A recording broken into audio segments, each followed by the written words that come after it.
মধ্যপ্রাচ্যে উত্তেজনা চরমে পৌঁছেছে ইরানের সর্বোচ্চ নেতা আয়াতুল্লাহ আলী খামেনি নিহত হবার পর। এই ঘটনার পর কূটনৈতিক সমাধানের ইঙ্গিত দিয়েছে বলে দাবি করেন মার্কিন প্রেসিডেন্ট ডোনাল্ড ট্রাম্প। তার বক্তব্য অনুযায়ী ইরানের বর্তমান নেতৃত্ব যুক্তরাষ্ট্রের সঙ্গে আলোচনায় বসতে আগ্রহ প্রকাশ করেছে এবং তিনি আলোচনার পথ খোলা রাখতে চান।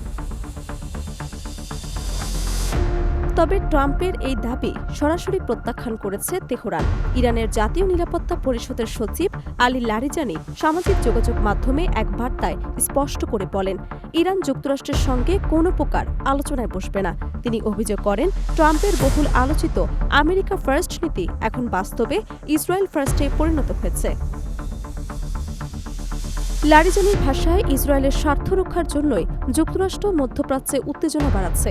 এর মূল্য দিতে হচ্ছে সাধারণ মার্কিন সেনা ও তাদের পরিবারকে। তিনি আরও বলেন, ব্যক্তিকেন্দ্রিক রাজনীতির কারণে অপ্রয়োজনীয় সংঘাতে জড়িয়ে পড়েছে যুক্তরাষ্ট্র। এর আগে গত বৃহস্পতিবার সুইজারল্যান্ডের জেনেভা শহরে ইরানের পরমাণু কর্মসূচি নিয়ে যুক্তরাষ্ট্রের সঙ্গে সর্বশেষ আলোচনা অনুষ্ঠিত হয়। পরবর্তী বৈঠক অস্ট্রিয়ার ভিয়েনা শহরে হওয়ার কথা থাকলেও তার আগে শনিবার ইরানে হামলা চালায় যুক্তরাষ্ট্র ও ইসরায়েল।